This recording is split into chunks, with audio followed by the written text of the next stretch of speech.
देखिए बच्चों, कक्षा 10 की क्लास में आप पढ़ रहे थे ऊंचाई दूरी। ऊंचाई दूरी का हमने बेसिक जो चीजें थी वो बता दी थी। अगर जिसने वो वीडियो नहीं देखा है तो उस वीडियो को देख लीजिए। अगर उसमें कुछ न समझ में आए तो कमेंट करके बताइए यूट्यूब में।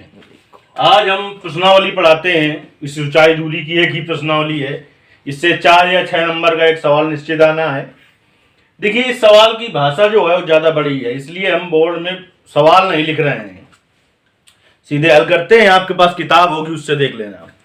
पहला सवाल है, कह रहा है कि सर्कस का एक कलाकार 20 मीटर लंबी डोर पर चल रहा है।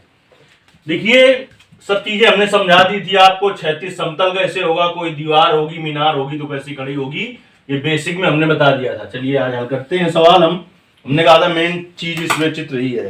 तो सर्कस का एक कलाकार 20 मीटर लंबी डोर में चढ़ रहा है, जो अच्छी तरह से तनी हुई है, यानी ढीली नहीं है वो, और भूमि पर सीधे लगे खंभे के शिखर पर बंधा हुआ है। यदि भूमि स्तर के साथ डोर द्वारा बनाया गया कोण 30 अंश का हो तो खंभे की ऊंचाई ज्ञात कीजिए। देखिए, ये है बेटा क्षैतिज समतल भूमि। ये क्षैतिज समतल भूमि है और ए बी एक खंभा है। ए बी एक खंभा है। खंभा हो या मीनार हो, ऊर्ध्वाधर खड़ी होती है इस क्षैतिज समतल पर। ठीक, तो कह रहा है कि सर्कस का एक कलाकार 20 मीटर लंबी डोर। देखिए, डोर जो होगी वो ऐसी तिरछी बंधेगी, लेकिन ये कैसी है? डोर जो है तनी हुई है, यानी ढील नहीं है इसमें भी। तो सर्कस का एक कलाकार 20 मीटर लंबी डोर पर चढ़ रहा है। ये है डोर, 20 मीटर लंबी डोर है। ठीक, सर्कस का एक कलाकार 20 मीटर लंबी डोर पर चढ़ रहा है, जो अच्छी तरह से तनी हुई है और भूमि पर सीधे लगे खंभे के शिखर से बंधी है। देखिए, हमने भी एक मीनार बनाई थी बेसिक में, तो हमने कहा था ये शीर्ष बिंदु है या चोटी है, नीचे वाला आधार बिंदु या पाद बिंदु है, बंधा हुआ है। यदि भूमि स्तर के साथ डोर द्वारा बनाया गया, भूमि स्तर ये है, भूमि स्तर के साथ डोर द्वारा बनाया गया कोण 30 अंश का है, तो खंभे की ऊंचाई ज्ञात कीजिए। एक देखिए, भाषा आपको लिखनी होगी जो हम बोल रहे हैं यो वाली। अब माना ए बी एक खंभा है जिसकी ऊंचाई h मीटर है, ये आपको लिखना होगा। माना ए बी एक खंभा है जिसकी ऊंचाई h मीटर है, तथा AC एक डोर है, AC एक डोर है जो कि 20 मीटर लंबी है। AC एक डोर है जो कि 20 मीटर लंबी है, और यह जो डोर है ये खंबे के शिखर बिंदु ए से बंधी है। ये लिखना है आपको, फिर से सुन लीजिए क्या लिखना है। माना ए बी एक क्या है? खंबा है जिसकी ऊंचाई h मीटर है, और AC एक डोर है जिसकी लंबाई 20 मीटर है। यह डोर खंबे के शिखर बिंदु ए पर बंधी हुई है। चलिए अब देखिए, हमें ज्ञात क्या करना है। इस समकोण त्रिभुज बना है ABC, इसके 90 अंश के सामने भुजाकर्ण होती है। ठीक, ये 90 अंश का होगा तो इसके सामने भुजाकर्ण होगी। ज्ञात क्या करना है हमें, ये देखते हैं क्या ज्ञात करना है हमें। देखिए, कर्ण दिया है, लंब ज्ञात करना है। त्रिकोणमितीय अनुपात जो हमने त्रिकोणमिति पढ़ाए थे उसमें हमने बताया था, तो ऐसा त्रिकोणमितीय अनुपात लगाएं जिसमें कि लंब और कर्ण आए, तो साइन में होगा या काशिक में होगा लंब या कर्ण, यानी साइन लगा सकते हैं या काशिक लगा सकते हैं। तो भाषा लिखने के बाद अब लिखेंगे त्रिभुज, जो कोण दिया होता है उसको बीच में रखते हैं। सी दिया है ACB में, ACB में देखिए कितना हो जाएगा, साइन 30 बराबर साइन थीटा बराबर लंब बटे कर्ण। लंब क्या है? AB बटे कर्ण क्या है? AC। तो साइन 30 का मान कितना है? 1/2। साइन 30 का मान कितना होता है? 1/2 होता है। ये मान भी याद करने के लिए हमने एक वीडियो अलग से बनाया था, जिसको याद नहीं करना पड़ेगा। AB का मान h और AC का मान है 20। देखिए, बराबर के इधर जो है ये भाग में इधर का है गुणा में, तो 20/2 बराबर h, तो h बराबर 2 का भाग 2 20 में 10 मीटर लिखेंगे। खंबे की ऊंचाई 10 मीटर होगी, खंबे की ऊंचाई होगी 10 मीटर, खंबे की ऊंचाई 10 मीटर होगी। चलिए अब दूसरा सवाल देखते हैं इस प्रश्नावली का। दूसरा सवाल क्या है उसको समझते हैं। ये तो पहला सवाल आपका हो गया था, दूसरा सवाल हम समझ रहे हैं।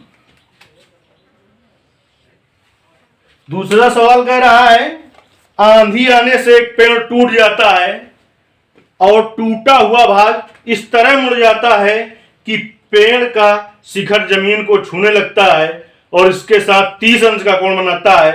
पेड़ के पाद बिंदु की दूरी जहां पेड़ का शिखर जमीन को छूता है 8 मीटर है। पेड़ की ऊंचाई ज्ञात कीजिए। देखिए ये मोस्ट इंपॉर्टेंट है सवाल, मोस्ट इंपॉर्टेंट सवाल है। देखिए कैसे हल करेंगे।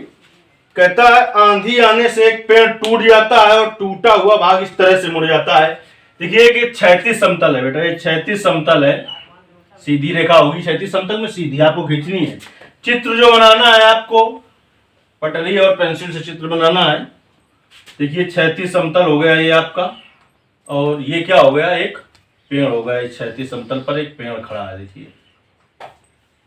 ए बी एक पेड़ है और ये क्या है, क्षैतिज समतल है। ये जो बना है नीचे क्षैतिज समतल है। तो आंधी आने से एक पेड़ टूट जाता है और टूटा हुआ भाग इस तरह मुड़ जाता है। हमें ज्ञात क्या करना है, लास्ट तक सवाल पढ़ा था पेड़ की ऊंचाई। तो ए बी एक पेड़ है जिसकी ऊंचाई हमने मान लिया h मीटर है। ए बी एक पेड़ है जिसकी ऊंचाई h मीटर है। हमने मान लिया कि यह पेड़ बिंदु C, मान लिया कि यह पेड़ बिंदु C से टूटा है, मान लिया कि यह पेड़ बिंदु C से टूटा है, जहां तक की ऊंचाई हमने मान ली x है। कितनी है, x है। पूरा बेटा ये h मीटर का था, यहां से यहां तक x मीटर का है। ये कितने का बचेगा, h माइनस x मीटर का बचेगा। अरे h माइनस x मीटर का कैसे बचेगा, नहीं बात समझ में आई। जैसे आपके पास 100 रुपए हो और 30 रुपए आपके गिर जाए तो कितने रुपए बचेंगे, 100 माइनस 30 यानी कि 70। अगर हम कहें तुम्हारे पास 100 रुपए हैं, x रुपए गिर गए तो कितने बचेंगे, तो हो जाएगा 100 माइनस x। इसी तरीके से पूरी ऊंचाई h थी और यहाँ से यहाँ तक जहाँ से टूटा है वहां तक की ऊंचाई हमने मान ली कितनी, x। तो ऊपर की जो होगी h माइनस x होगी। जब सवाल को पढ़ते हैं, कहता है आंधी आने से एक पेड़ टूट जाता है और टूटा हुआ भाग इस तरह मुड़ जाता है कि पेड़ का शिखर, ये था पेड़ का शिखर। ए बी एक पेड़ था जिसकी ऊंचाई h मीटर थी। इस पेड़ का शिखर बिंदु A था और पाद बिंदु B था। पेड़ का शिखर जमीन को छूने लगता है। ये जो टूटा है यही आ जाता है यहाँ पर, यहाँ से टूटा है तो ऐसे टूट के आ जाता है और जमीन पर छूने लगता है आगे एक बिंदु। तो हमने माना कि ये बिंदु D में छूने लगता है। ठीक, इसको आप बना रहने दें इधर आगे, चाहे कोई दिक्कत नहीं हो, चाहे तो साफ कर दो। जमीन को छूने लगता है, उसके साथ 30 अंश का कोण बनाता है, 30 अंश का कोण बनाता है। पेड़ के पाद बिंदु की दूरी जहां पेड़ का शिखर जमीन को छूता है, पेड़ का पाद बिंदु, देखिए पेड़ का शिखर जमीन पर कहाँ छू रहा है, बिंदु D पर, और यहाँ से पाद बिंदु तक के पेड़ के पाद बिंदु कहाँ है, B, यहाँ तक की दूरी दी है 8 मीटर। कितनी दी है, 8 मीटर। तो कहता है पेड़ की ऊंचाई ज्ञात कीजिए। देखिए भाषा लिखनी है आपको, हम सीधे कैलकुलेशन केवल कर रहे हैं, भाषा लेकिन आपको लिखनी है। तो क्या होगी भाषा, माना ए बी एक पेड़ है जिसकी ऊंचाई h मीटर है, माना ए बी एक पेड़ है जिसकी ऊंचाई h मीटर है। यह पेड़ बिंदु C से टूटा है जहां तक की ऊंचाई x है। इसलिए AC बराबर h माइनस x होगा, क्योंकि यही टूटा हुआ भाग जमीन को छूने लगा है। इसलिए AC बराबर CD, AC बराबर CD, यानी ये भी बेटा कितने का हो जाएगा, h माइनस x का हो जाएगा। कितने का हो जाएगा, h माइनस x का हो जाएगा। चलिए h माइनस x का हो जाएगा। यह पेड़ का शिखर बिंदु D पर छू रहा है। इस बिंदु D से पेड़ के पाद बिंदु तक की दूरी 8 मीटर है। तब आ जाते हैं त्रिभुज, इसमें CDB में। देखिए हमें मान तो h का ज्ञात करना है, लेकिन h किस में आएगा, यहाँ पर h जो त्रिभुज बन रहा है उसके अनुसार। यहाँ पर h है लेकिन वहां पर कोई त्रिभुज नहीं बन रहा है। तो देखिए यहाँ पर जो h है उसके अनुसार, लेकिन अभी हमें x का मान भी नहीं पता, तो पहले हम x का मान निकाल रहे हैं। इसलिए हम देखिए आधार पता है और लंब ज्ञात के लिए tan या काट लगा दे, tan लगा दे। tan थीटा बराबर लंब बटे आधार यानी BC बटे BD हो जाएगा tan 30 का मान बेटा कितना होता है 1/√3, BC का मान x और BD का मान 8, ये भाग में है, गुणा में आ जाएगा x बराबर बेटा कितना आ जाएगा 8/√3 मीटर। इसको समीकरण 1 डाल देंगे। अब देखिए हमें x का मान पता चल गया है। अब हम चाहे इस पर देखिए, अब हमें लंब भी पता चल गया है और आधार पहले से पता था, और जो हमें x का मान ज्ञात करना है वो कर्ण में आ रहा है। तो अब चाहे साइन लगा दें चाहे कास लगा दें, चाहे साइन लगा दें चाहे कास लगा दें। जैसे कि हम अगर लगा दें कास 30, कास थीटा बराबर होता है आधार बटे कर्ण, आधार बटे कर्ण, तो हो जाएगा बेटा BD बटे और कर्ण क्या है CD।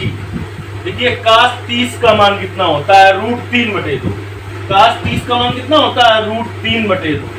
BD का मान 8/CD का मान h माइनस x, त्रिया गुणा करा दो, h माइनस x बराबर 8 गुणते 2, ये भाग में गुणा में जाएगा, गुणा में है भाग में जाएगा। अब h माइनस x बराबर 16/√3। x का मान समीकरण 1 से रखने पर, x का मान समीकरण 1 से रखने पर तो h माइनस x का मान कितना है 8/√3, 8/√3 बराबर 16/√3। तो h बराबर क्या हो जाएगा 16/√3 प्लस 8/√3। देखिए h बराबर √3 क्या हो जाएगा एलसीएम, √3 एलसीएम हो जाएगा तो आ जाएगा 16 प्लस 8, h बराबर 16 हो जाएगा 24/√3। ज्यादा क्या कर सकते हैं √3 का ऊपर नीचे गुणा यहीं से छोड़ दें, 24/√3 मीटर तो सही है। 24/√3 गुणते √3/√3 मीटर।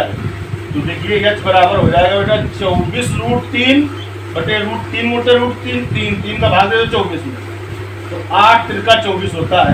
तो h बराबर हो जाएगा 8√3 मीटर। यहाँ से आप सवाल को छोड़ दें, बिल्कुल सही है।